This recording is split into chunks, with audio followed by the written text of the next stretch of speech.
Welcome to Two Giant Goofballs, a New York Giants podcast. Are you a goofball that loves Giants football? If so, sit back and relax. Except you, that person driving. Sit up and keep your eyes on the road. Your ears, though, can still listen as we talk about the team that both excites and frustrates us so much. And now, here are your goofball hosts, Drew and Rob. Welcome, fellow goofballs, to Two Giant Goofballs, a New York Giants podcast. I am Drew, joined as always by... Me, Rob. That's all I got for you guys. No, I say no Mario today? What the hell? Oh, no, Mario. There we go, there we go. Hey. We're going to talk some football. It's like a tradition now. Come on. It's okay. Wow. I'm Italian, so we're both allowed to do it. That's the rule, I think. I think that's the rule for us. Something like that. Yeah, you're co-hosting with an Italian, so it's okay. You're like The Italian American by mud over association now. Yeah. It's the advantage. I can do all the accents. Gosh, Migori. Take the Jameson. So today, folks, we're going to go over with you guys all the major free agents that we have pending here from last year's roster. We're going to kind of go over with you what they did during the season, what we think going forward as far as whether or not we should keep them on the roster for next year, as a potential re-signing, or if we think we should just let them walk and see if we can go ahead and get, some better production at that position next year, which there'll be a mixture of that in these conversations here, with also obviously some pretty tough decisions as well. Because people think we have all the money in the world, guys. I don't know why. Like, I listen to these guys, let's go trade for T. Higgins, and let's go sign every linebacker known to man. Guys, we don't have that much money. We don't. Yeah. We have, $45 million basically right now. We still have a quarterback and a running back to potentially to sign. And we still have a lot of other holes on top of that. So we're going to go over with you guys later on as far as how we can make some cap space. We'll do that in the next episode for this, as far as who's going to become a cap casualty. Looking at you, Kenny Galladay. Looking at you. Bye-bye. Bye-bye. Thanks for the one touchdown in 2 years in a meaningless game. And then we're also going to go ahead. Yeah. And then we're also going to go over, of course, for you guys, potential people that we could look to go ahead and sign as well. Because we do definitely have some free agents coming up that are interesting. And they're not all the $10, $15 million, $20 million kind of players, guys. We have some guys for you listed as well that are going to be, more at the $5 million guys, which is more, I think, our price tag, okay? We are not at the Gucci and Coach kind of budget this year, guys. Though people want to think that we are for some reason. We're definitely at the Marshalls and Ross kind of like, we're looking for last year's fashions, okay? Hopefully no one notices we're wearing last year's Prada. Yes. Don't pick it out. Don't say that. So before we get into the pending free agents for this, this upcoming off season here, we wanted to give a update on the Wink Martindale saga, or as I'm starting to call it, as the I-Winks. Yeah. I think it's a fitting title for this. So the Indianapolis Colts are going to do a third round of interviews. Third round? What the hell? Who does 3 rounds? I haven't done third round of interviews, I think, ever for a job. Granted, I've also never been a head coach for a football team, but that's not typical. Yeah, I mean... Looks like Jeff Saturday's coming back. I think that's the move to make. I wouldn't go near Wink Martindale if I'm the Indianapolis Colts. Don't do it. Don't do it, guys. Don't do it. So, the second round guys they had besides Wink, we had, obviously, as the aforementioned Jeff Saturday, who did just a tremendous job, guys. Let's keep him going. Saturday. You got the Broncos defensive coordinator, Ichiro Vero. You got the Los Angeles Rams defensive coordinator Raheem Morris, who was a former head coach member back in the day with the Bucs as well. You got the Cincinnati Bengals offensive coordinator Brian Callahan. You got the Green Bay Packers special team coordinator, Rich Bishia. And I got to say this.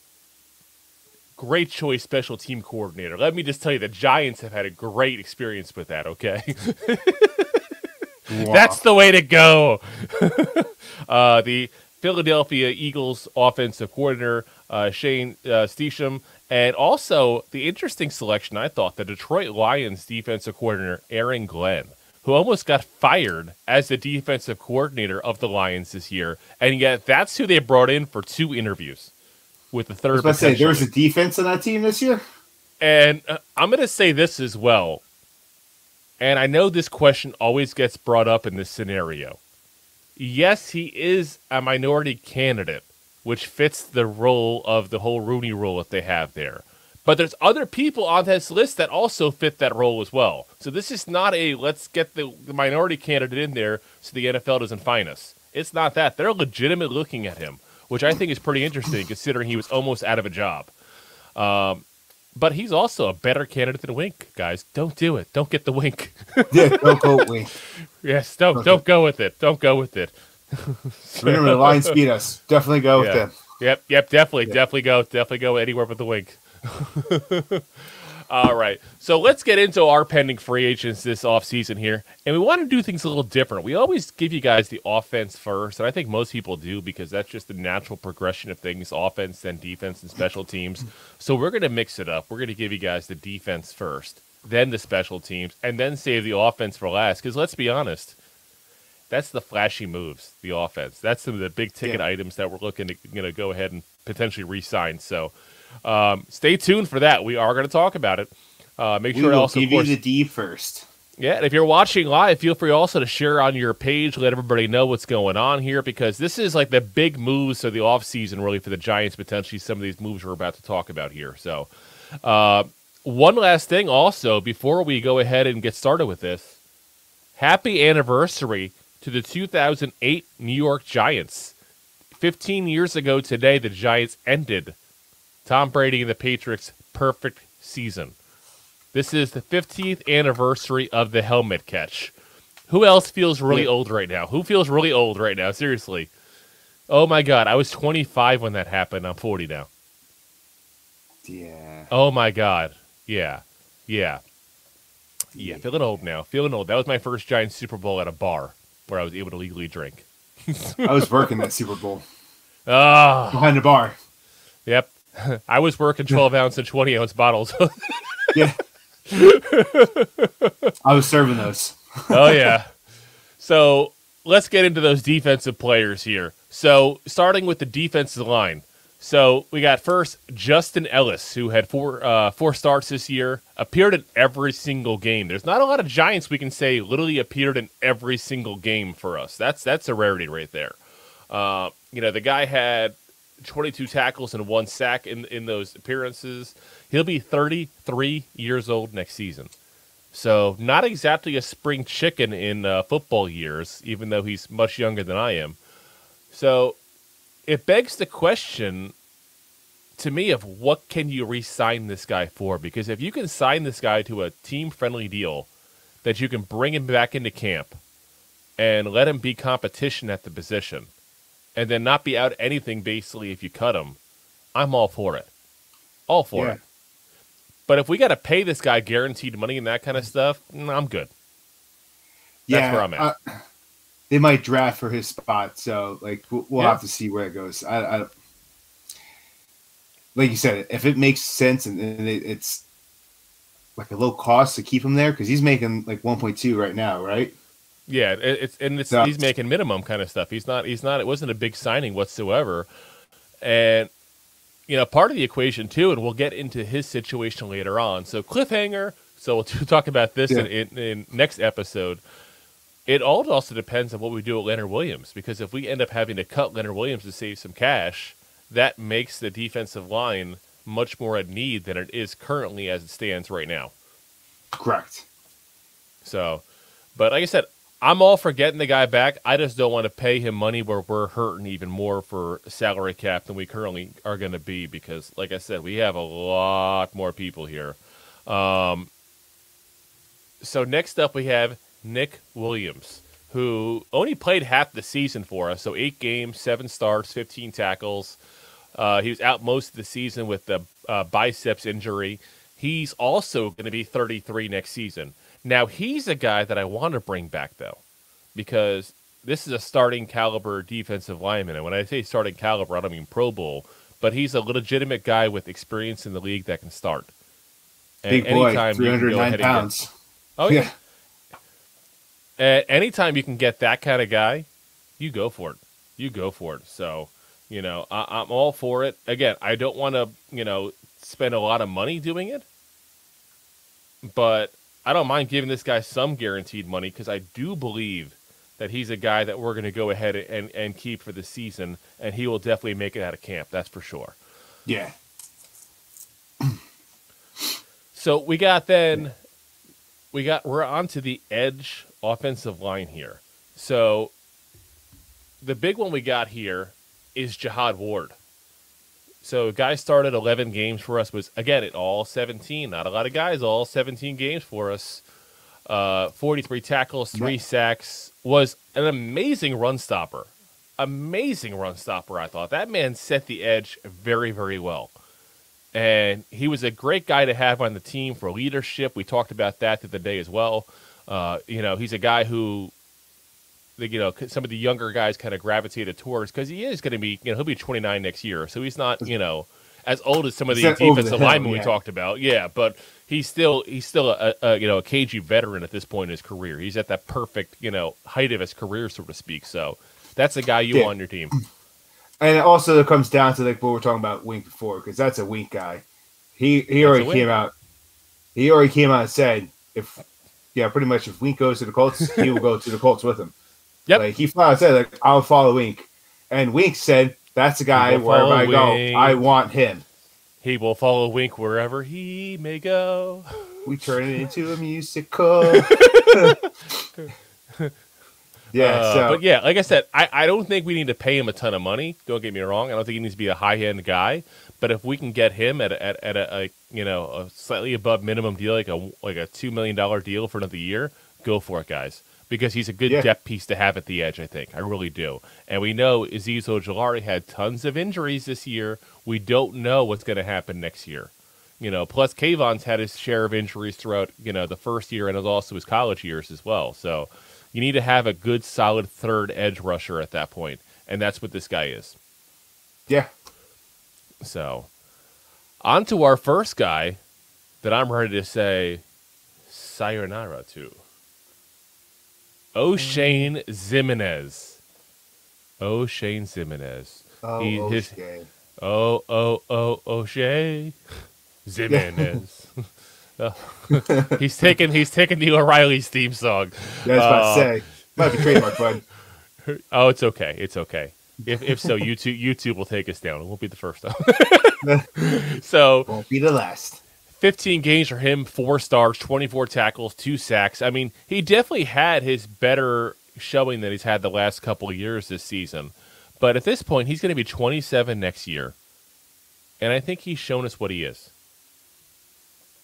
Yeah, nothing special. I hate to say it. Nothing special. I mean, watch us not re-sign him be a camp body for somebody else that barely makes a team or ends up on a practice squad. That's the kind of guy he is, folks. Let's be honest in what he is. I love for every draft pick to pan out. This is not one of those. It's not. It was a bad pick. We picked him, what, 3rd round was it, I think? Remember, I think right? so. I think a 3rd round pick. So that's not a win. That's not a win. A 3rd round pick is a guy that should see the field regularly, if not start. And be a guy that you're confident is going to be one of your guys for years to come. And that's not Oshane Ximines. So bye-bye, Oshane. Thank you for everything you've done for the team, as far as I'm concerned. Because, you know, never heard a bad word about the guy, but he's just not the guy going forward I want to have on the team, that's for sure. So now we are on the linebackers, which is like, this is like the dreaded position for us. Oh my gosh. Like, talk about an issue with the position we've had pretty much all season. It's the linebacker position. So let's start with fan favorite, the return of the former All-Pro, Landon Collins. Landon Collins. 1 start, 6 games, 15 tackles, 1 sack, 1 INT. He's going to be 30 next year. Yeah. What do you think of him, Rob? I have mixed reviews. If we get him on veterans minimum deal, he might stay. But if he's asking for anything more, like, I know he wants to be a Giant going forward. He's openly said that. Mm-hmm. The Mara family loves this guy, but it also has to make fiscal sense for this team to keep him around with the talent that he has with his age. So if we get him on like league veterans minimum, like, I think he stays just out of respect for him. But if he's asking for more, he's probably going to be sayonara. Yeah, and I'll say this as well. I think the big thing is it's same as like Justin Ellis. If we can get him for a minimum deal, bring him into camp, see what he can do, see if he can earn a spot. If we have to cut him loose, we don't lose anything. I'm all for bringing him back. But if you got to give this guy anything that you're going to lose money if he doesn't make the team, then bye-bye. Because this is a guy that, keep in mind, we got him off the streets halfway through the season. This wasn't a guy that people were like, oh my God, we need Landon Collins on this team. This was a guy who worked out the streets. Yeah, it just worked out that he was on the streets, and we said, hey, man, you used to be here. You want to come back home for a little bit? He was where the streets have no name. Yeah. So, again, I like having the guy there. He's a fan favorite because of what he was in the past. He did have a great first stint with the Giants there. But I think time has sort of passed him by where, again, if we can get him on a minimum deal, bring him into camp, see if he makes the squad, great. But if we got to promise this guy money, I'm good. Yeah, you can say bye-bye. Bye-bye. So next up we have Jarrad Davis, who we re-signed at the very last, like the 11th hour, basically, away from the Detroit Lions. Started the game against the Eagles, that last game of the week, and then started also in the postseason as well. Just a true showing of how bad our linebacker position was, that we signed somebody off of a practice squad. We're talking about practice squad. In the 16th week of the season. Or actually, it'll be the 17th week of the season, the 6-game game. And started him the next week when he barely knew the playbook. And it showed he barely knew the playbook. This was not a guy that looked comfortable out there. No. And I feel bad for the guy. And because I feel bad that we did that to him, let's bring him back. So, but again, this is the same as Collins. This is the same as Justin Ellis. This is a guy you bring as a camp body. He's going to be 29 years old. Again, he was on the practice squad with the Lions. We plucked him. So he's not somebody that was even with a guaranteed spot back then. And nobody plucked him till us at the very end of the season. So if you can bring him in as a camp body at linebacker, which has been a position of need, and he was good enough for the Giants to say, let's start this guy in the postseason, what does that tell you? That means he's better than the guys we had, folks. That means as bad as he looked because he didn't know the playbook, and that's not his fault. Let's be very clear. That is not his fault. An NFL playbook is very complicated, especially playing linebacker, because sometimes your coverage, sometimes your run stop, sometimes you're going to rush the quarterback. There's a lot of things to do, and where you are also depends on where everybody else is. That's not an easy job to go into. So I want to bring him back. I want to go ahead and give him a shot next year to make the roster. But again, I don't want to pay him where we're going to lose money if we got to cut him. I think that's 100%. Fair. Yeah, I agree with that. But we do have a second sayonara coming up for me. Sayonara, Jaylon Smith. You got to go. You got to go. It's like this man. Oh, it's not even the enemy part. I can get over the fact that he was a Cowboy. That's fine. Though I had some issues last year when he was like congratulating the Cowboys on a win when they beat us last year. But he's just not good. He's not good. There's a reason we've gotten him late in the season twice in a row. There's a reason that he looks horrible every single time he plays. The man can't replays. He doesn't have the physicality he used to have to make up for that. And that's the problem. When he was young before the major injuries, he could mess up and recover just based on, his pure athleticism, his pure speed. He doesn't have that anymore, and it shows. The guy was a large part, I think, of why our rush defense was so bad this season. And don't get me wrong, it's not all in one guy. But he's a big part of it. So I'm ready to say goodbye to him. What about you, Rob? No. No, you're not ready to say goodbye? I agree with it. We could part ways. Okay. Yeah. Well, there was no at first, but Okay, no. I was shocked you'd be saying no to that one. I expected you to agree with that one 100% because, like I said, it's just been an issue. Yeah, that one's... Yeah. So, here's a really intriguing... Okay. Brent, like, not even in the practice squad. Intriguing. Yeah, you go. Okay, go ahead. You're good. We got a little delay, that's all. I don't know. It's just... Okay. No, I'm saying not even for the practice squad. Like, yeah. It's a sayonara. Goodbye. Yeah, I'm with you. Like I said, I don't want this guy anywhere near a Giants uniform. Let me put it this way. If he's a New York Giant next year, Joe Shane, you effed up. You effed up, point blank. And I'm trying to be nice by saying F instead of the word I want to say, guys. I'm from Jersey, okay? We drop F-bombs. I'm trying to be good, guys. I'm trying to be good. I've been in Florida long enough. I'm trying to use my manners. Yeah. I'll stay away from the bath salts, folks. Don't worry. Hey, I smell your closet, man. What are you getting up to? So we have, our first interesting one that I can go back and forth on. Most of these guys I have a pretty definitive, and you know me, I'm pretty much like, this is my thought, I'm done, this is where I'm at. This is a guy I can go either way on.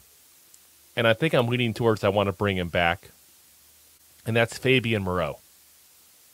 So he was obviously the starting cornerback for much of the year. 11 starts, 14 games overall. Took over for Robinson after he got hurt, 66 tackles in the season.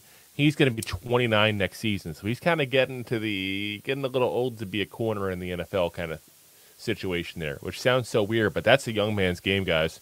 When they talk about running back being a game that you don't get a lot of time in the NFL, corner, that's the one as well. Once you start reaching that 30 zone, you're on borrowed time. You are on borrowed time. You better switch to safety, or you better get into the inside because that's when you start slowing down. So, but like I said, he did good for us. PFF had him rated as like one of the top corners in the league. Remember that in the beginning of the season? He had some amazing grades with them. Yeah, he's definitely stepped up for us this past year, especially with so many injuries in the back. I would like to see him back. Yeah, he works well in wings just wings for defense. What he did for us. My only thing is that if hypothetically they go to get somebody else to start, like a smaller deal. Yeah. Yeah, if they get somebody else to start, that's where I'm like, wait a minute, okay, let the guy go because he deserves a starting job probably somewhere in the NFL. And it all depends on what we do in the offseason there. But if he's willing to take a shot and know I don't have a guarantee of a starting position, then yeah, let's bring him back, guys. Because he's a good KG veteran to have, a guy who's been around for, 6-7 years probably in the league now. A guy who's played with a few different teams and had probably his best season with us this last year. So I want to keep him. I just don't want to pay him through the wazoo to keep him. That's all. Yeah. Listen, like if he's asking for a big contract after this year, we have to part ways. Bye-bye. We can't afford him. Bye-bye. Yeah, bye-bye. Can't afford you. Can't afford you. But if he wants to go with a comfortable, deal like what we've had then prior, maybe, give him a little bit more. I'm okay with that. But just not a lot more. No. Now we get into our first of the big contracts that we're going to have to give in. And that's Julian Love, who I fully expect to come back. That's for sure. So this guy, 16 games, 16 starts. The only game he didn't play was the Philadelphia game, and that was a rest. That wasn't a let's go ahead and not keep him, on the field because he's injured or anything like that. It was just, hey, we need to rest some guys because we got the playoffs going. 109 tackles, 1 sack, 2 interceptions. And the guy was a Swiss Army knife, as he always has been, can play in the slot, can play in the corner if need be. been a strong safety most of the year. This is a guy we need back. He's a key member of the defense, and I think he's going to cost $8, $9, $10 million to keep a year. I hate to say it. He's going to be a guy we're going to pay some money to. I mean, he also stepped up big time too with McKinney getting injured, calling the plays in the back. Like he became like a leader in the back. So like he's gonna need some money, and he deserves it. Oh yeah. Here we go. We got a comment here from a friend of the show here. So I got to share this real quick with everybody. Harry the Greek, Mr. Harry Berg himself. Oh my God, it's the goofballs. Wait, the camera's not that low. What's up, Harry? How you doing, bud? Alrighty. So, yeah, like I said, I think we definitely keep Julian Love. The next guy, though, I'm so torn on this one I'm about to say. Tony Jefferson. 9 games in, 1 start, 23 tackles. Guy's going to be 32 next year, folks. And he's got an injury history like you would not believe. That man's medical chart is stacked. So yeah, he's like what's his face? He's like what's his face from Roadhouse? Just walks around with his medical records. Oh yeah, here you go, Roadhouse. Patrick Swayze. We're going Patrick Swayze style here. They were going to remake that movie with Ronda Rousey, and they decided not to do it because it's Ronda Rousey. Well, what happened was she lost her match. This is why she should have quit while she was still undefeated. She was still a big name. The second you lose in boxing or MMA, you're done. That's what happens. That's not necessarily true, but well, at least for now, you lose the allure. You lose the allure of being this undefeated, this unstoppable force. Well, her problem was she pioneered women's fighting. Oh yeah, in MMA, but her problem was not that she lost; it's how she reacted to her loss. Yeah, and that's probably why I got pulled. I had a lot of respect for what she did until she lost. Even had respect for her when she lost. But when she started getting shenanigans, blame everyone else. Not shenanigans. I was like, not shenanigans. I'm not going to feel sorry for you because you beat the shit out of 11 other women. Anyway, this is a football podcast. Back to Tony Jefferson. Yeah. So, like I said, he's in the same boat as some of the guys we talked about earlier. If we can bring him back on like a no guaranteed money deal just to bring him as a camp body and see what happens, then I'm all for it. But if we got to pay this guy anything, I'm good. Because this is another guy that we shouldn't have to have on the team next year at 32 years old. Injury that's not prone. the guy. That's not the guy you want on your roster there. Not the guy that you should be counting on to be one of your top, safety. And keep in mind, you still have, obviously, assuming we re-sign Julian Love, you'll have him, you'll have McKinney, you'll have Dane Belton back, obviously, still in a rookie contract. We've got a lot of rookie deals for the cap. We'll have, Jason Pinnock as well, still in our contract. So there's a couple of guys we have that, there's 4 safeties right there. How many do you need? Maybe draft a guy. Sure, maybe that's it. Maybe I was about to say, I'm sure they might find someone through the draft. Yeah. So now we're on to everybody's favorite. Special teams. Everybody loves the special teams. Everybody loves it. Yes, oh yes, the special teams. Joe Judge? So we have the first we have the punter, Jamie Gillan, going to be 26 next year, the Scottish Hammer. See, I can do the Scottish accent, too. I'm part Scottish. I think they should just bring him back just because his nickname. It's fantastic. You know what? I'd bring him back in a heartbeat if the guy can do a goddamn coffin corner. Why is this man so adverse to hitting the corner of the field? Like, I want him to spend all off season. Comes from the rugby. He wants to contact. Practicing that. I'm just saying, like, it's just pivot, kick. Like, it's not that much different than what you're doing now. That's something we've talked about all year with him. It's like he kicks the ball like you want your field goal kicker to kick the ball. Like he's right down the middle every time. Yeah, he might be able to punt it through the end zone, through the uprights. Yeah, maybe he'd be the first 30-yard line. The first opposing punter had and how long? So, again, this all boils down to money, folks. Though, so he's not been a bad punter, but you don't want to break the bank for a punter. Yeah. Yeah. So, I mean, granted, our special teams need help, but yeah, needs help, but it needs also help that won't break the bank and kill our like I said, cap number. Well, everybody loves the nickname, the Scott. So the Scottish Hammer. We're on to everybody's favorite topic here. The offense after one more player. Oh, yes. The long snapper. Exactly. We still have to talk about the fact that Casey Kreiter, who's going on 33 years old, is a free agent. And this is a good, consistent guy. I don't think we've had any issues with him whatsoever. The issues with the punt, I'm going to say this, are on Jamie Gillan not being quick enough to punt the ball. That's not on the snapper. He's getting the ball back in time. It's getting there consistently. So bring him back, and I don't have to worry about breaking the bank because you don't ever break the bank for any long snapper. So no. If any, often snap the ball and move on. I mean, let's be honest. That's what the role is. So yeah, but it ain't broke, so don't fix it.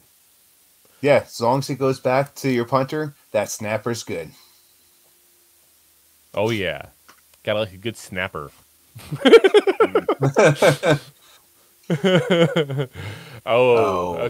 on to the offense.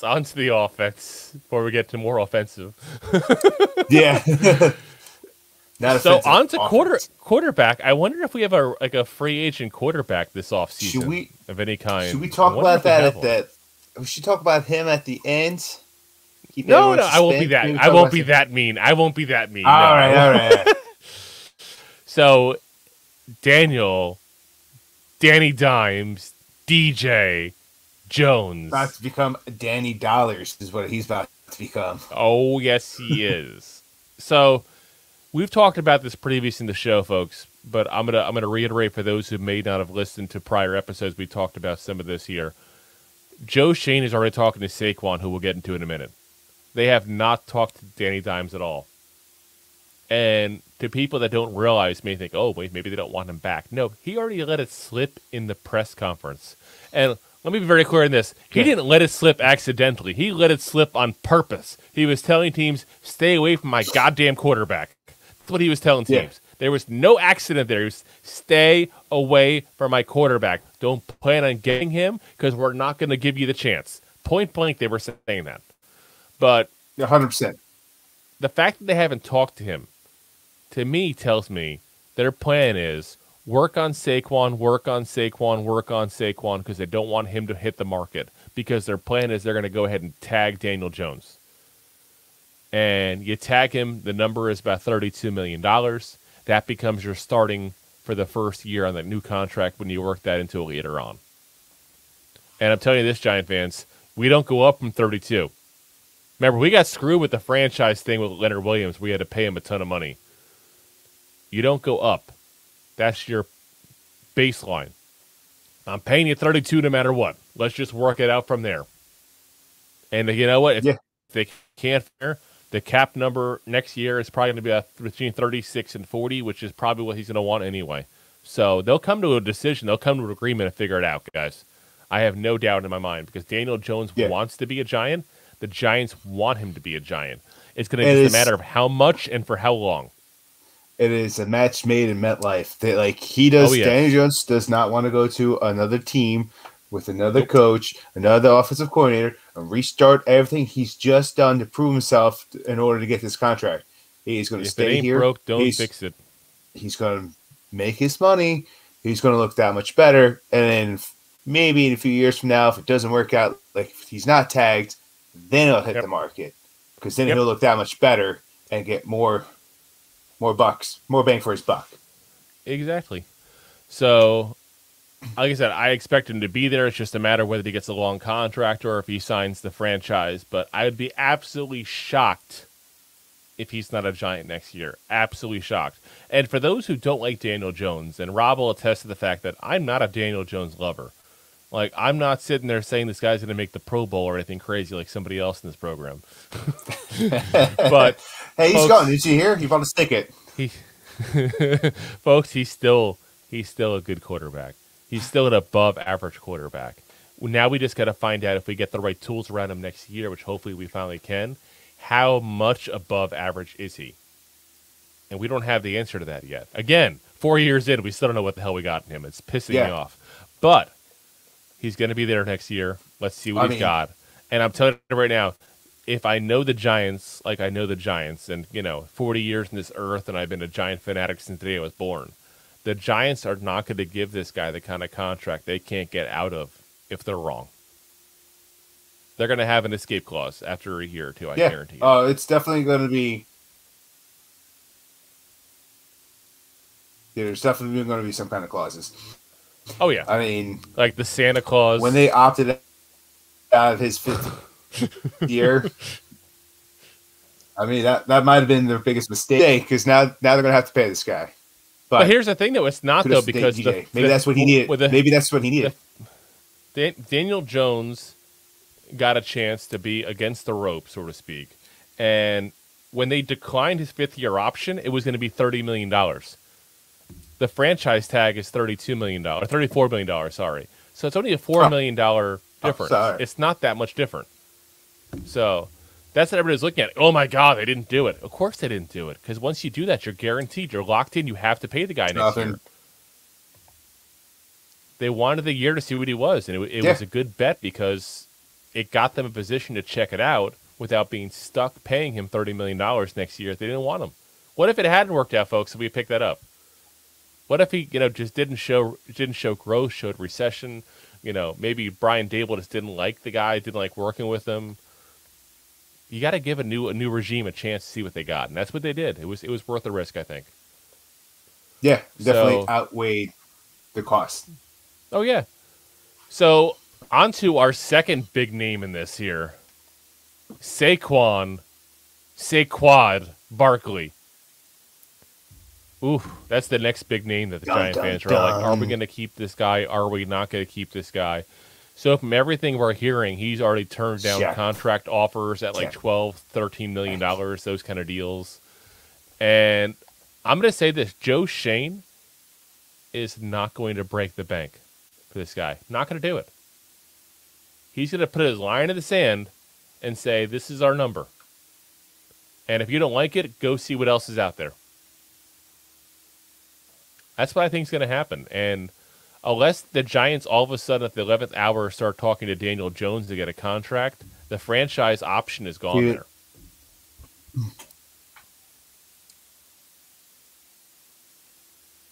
The move they have is they tag Barkley, pay him, 10 mil, and then offer DJ like 34.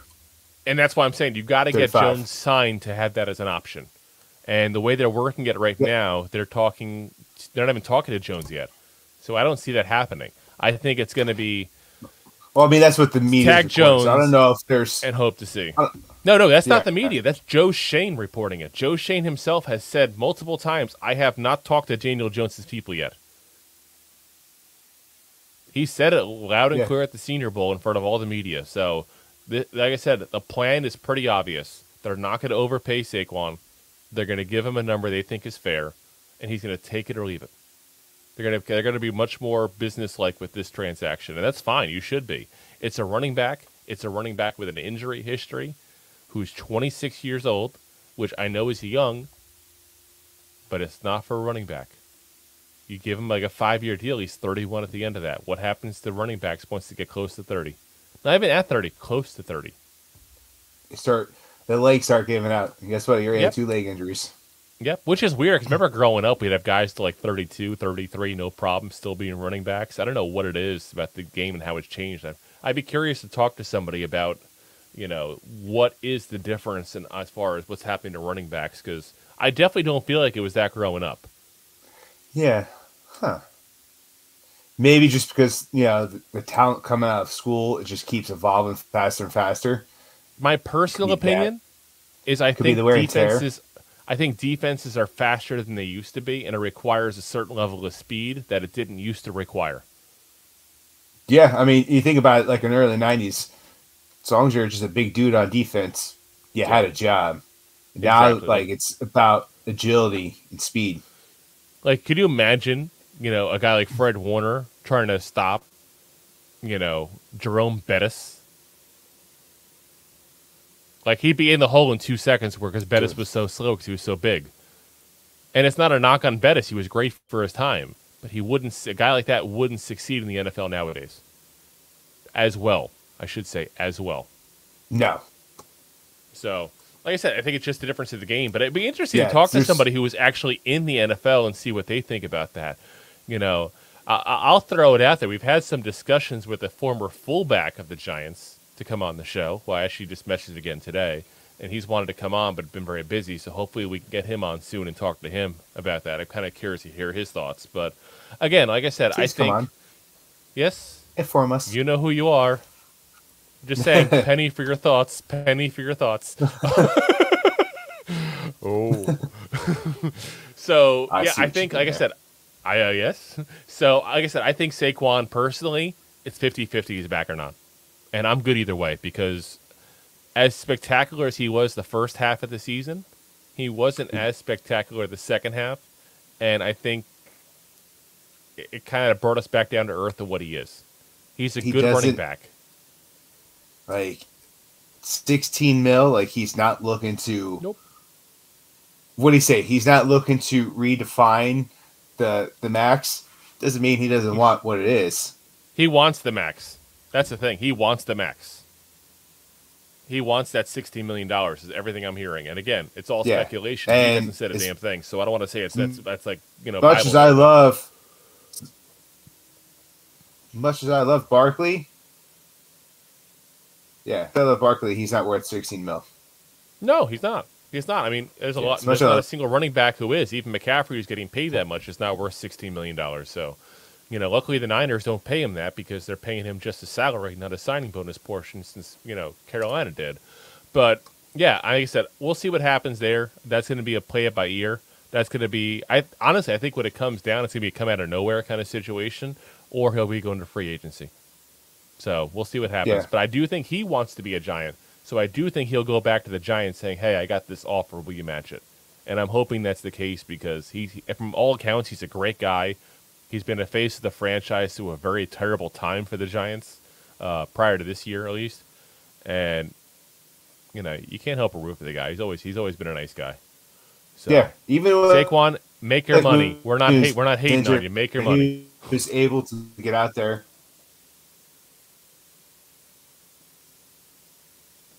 Yeah. Yeah, so on to his backup, though, who's also a free agent. The same opportunity, I would be in the same shoes as you, man. Oh, yeah, take your money. Take your money. Take your money.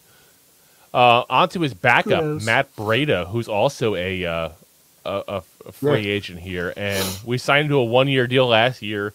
Didn't get a lot of chances, only 54 rushes all season long, but he had 220 yards for a 4.1 yard per carry average.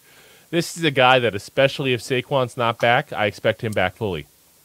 Yeah. So I mean, he's 27. I expect I don't expect a big 5-year deal out of this guy, but I expect No, yeah, because he'll be 28 next year. So you figure give him one more year and let's see what he does. I do want to draft somebody as well in the draft, especially if we don't get to re-sign Barkley. I want a different guy who's a starting caliber guy and keep this guy as the backup. And like I said, I think it's a good match because he knows the system. He knows Daboll. He's been with him for a couple of years. And like I said, he did well in the limited touches he had. So that earns the second contract in my eyes, as long as he doesn't want too much money. If he wants to go with the minimum kind of deal again, then let's bring him on back. Yeah, I'm sure that's like he didn't get to, like you said, he didn't get to play, didn't have that much time. So it's not like he got to audition himself for other teams because he was behind Barkley. So it's not like he could turn around like, exactly. Look at my stats from this past year when. Look at my stats.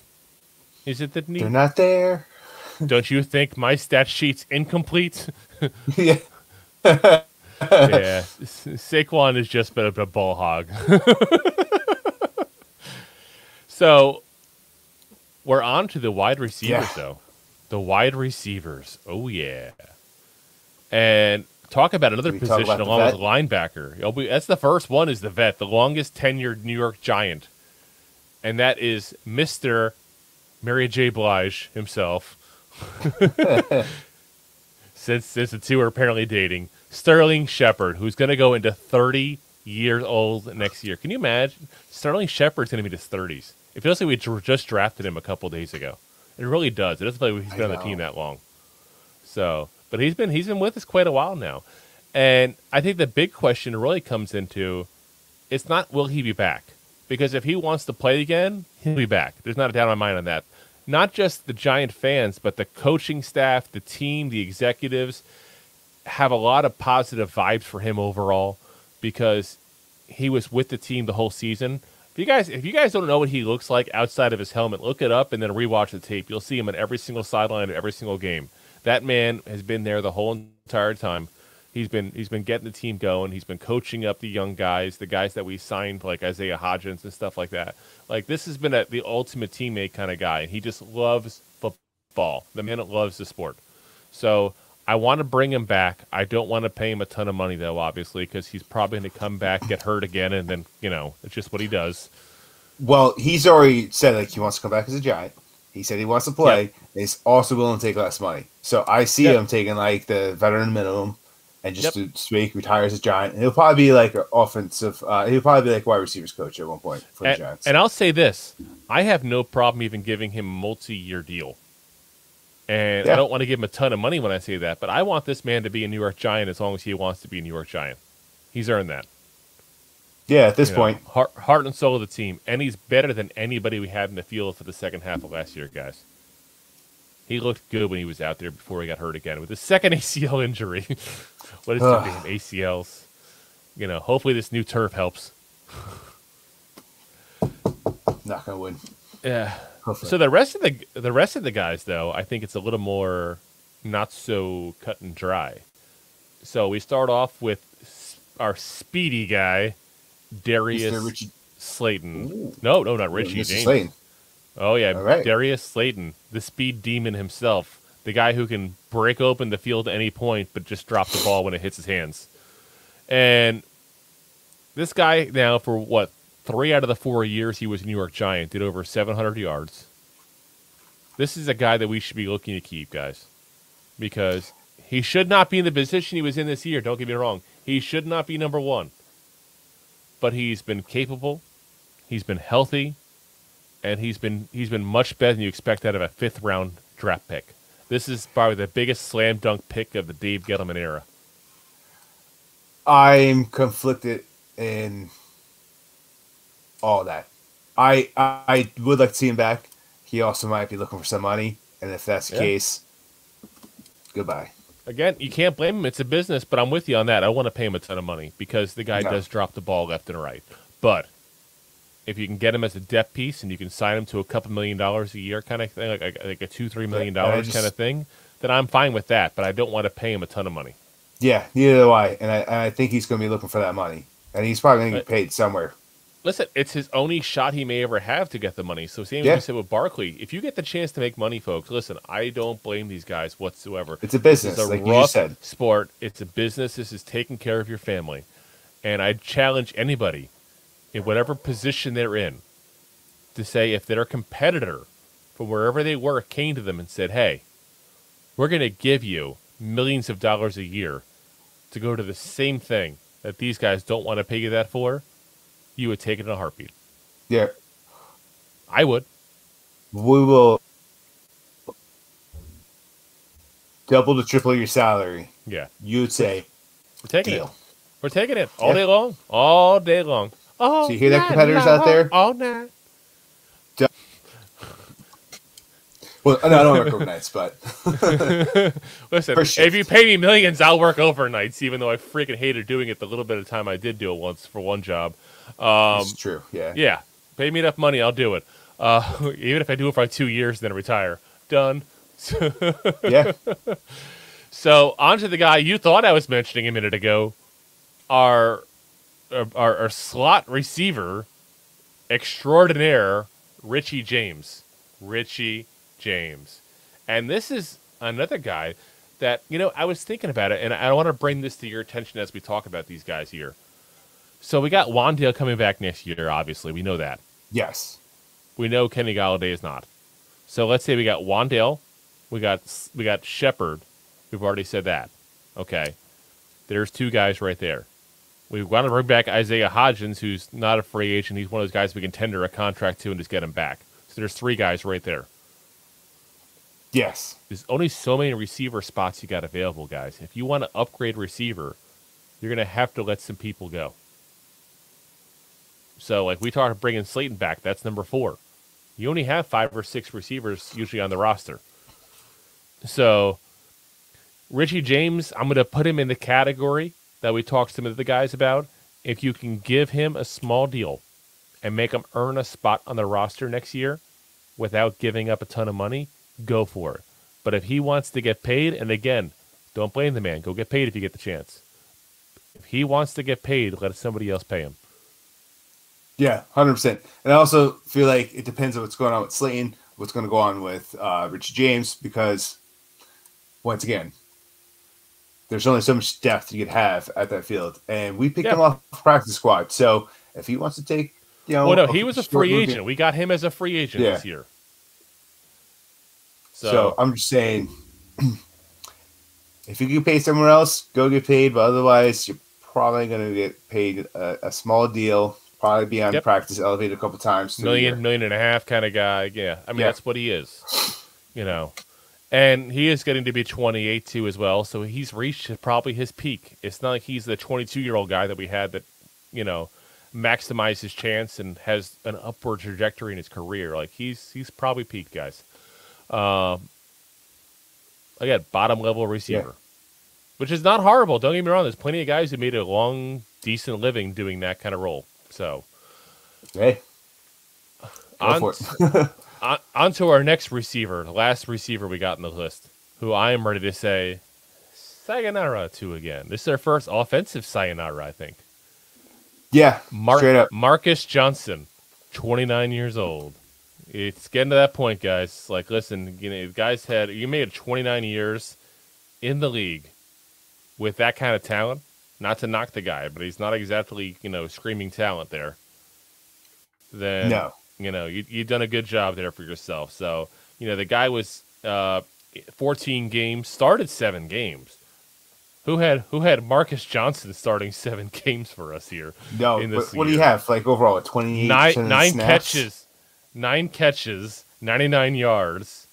I mean, that's you had some chances there. He didn't really do a damn thing. No touchdowns even. So, listen, again, he's 29 years old, folks. This is not a guy that we can go, oh, maybe he'll grow into something. We've seen what he is. Yeah, time to go. Bye-bye. Bye, Felicia. Bye-bye. Yeah. So. Yeah, time for him to go. Exactly. Now, we got a couple of guys here on the offensive line to talk about. And let's just say this is an offensive line. They did not so good a job for much of this year in the pass protection there, minus Andrew Thomas, a beast as always. So the first one, John Feliciano, who I'm still blaming him for that Washington Commander loss, tie we had. It still gets under my thumb. That would have put us at 10 wins for the season, by the way, folks. That would have put us at 10-7. There's a difference when you look at a season when you did 10 wins and 9 wins, because double digits is like an accomplishment. That's like that's a really good season. Not to take away from the season we had. It's still a damn good season compared to what we've been doing. But, and not even for that reason, I'm willing to walk away from John Feliciano. If he wants to do the kind of deal we talked about earlier where he's a camp body, if he makes a team, then great. But he doesn't strike me as that person. He strikes me as somebody who wants to get paid. And again, we said it before, don't blame people who want to get paid. But he strikes me as somebody who wants to get paid. He talked about, basically, it seemed like the plan was to make him a starter for 1 year, and he was going to go sign somewhere else for big money as a center because he thought he was going to do very good as a center. Well, he didn't do that good as a center, at least in my eyes.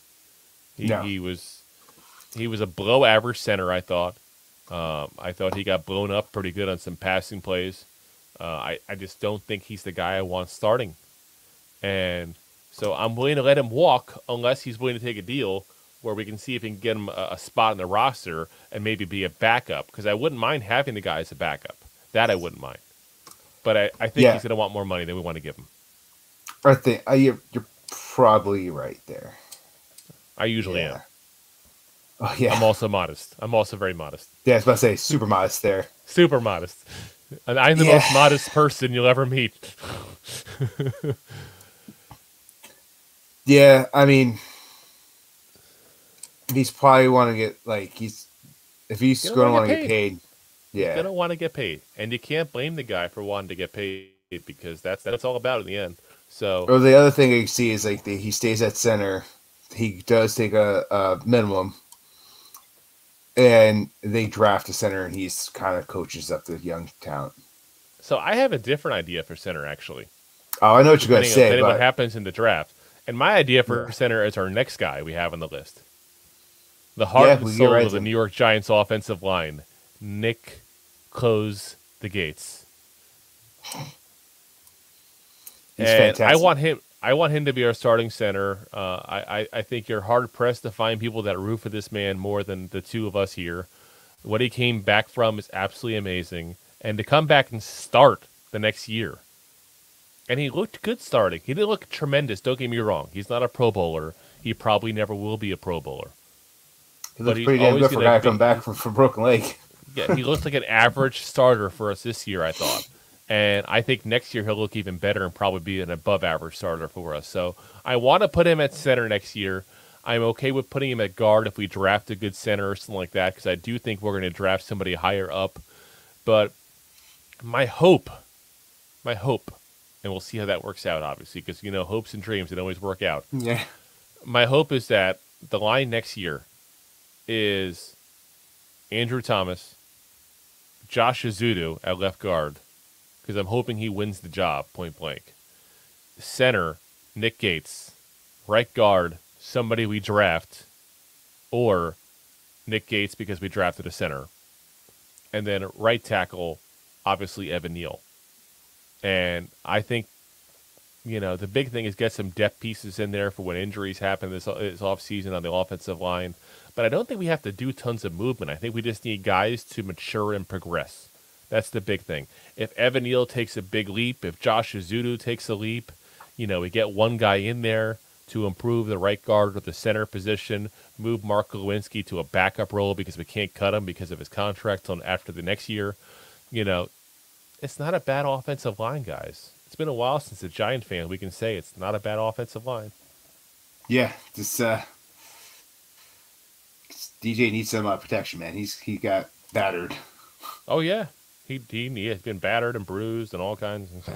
So yeah, like I said, I think that's where we're going there. So, like I said, we got some guys to let go. We have some guys to keep. We have some guys to keep only if it fits the budget.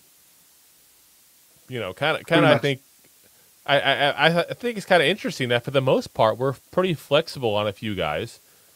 But I think the only ones I've heard us really say we need to keep are Daniel Jones, Jihad Ward, Julian Love, Nick Gates, and Sterling Shepard.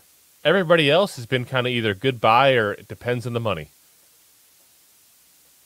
Even Saquon.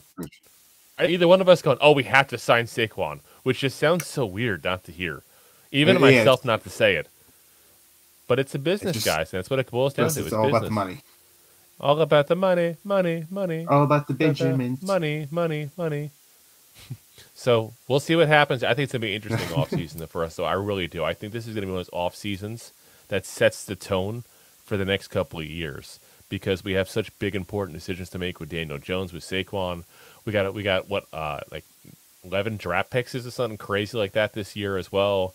We even have an extra third-round pick. Right.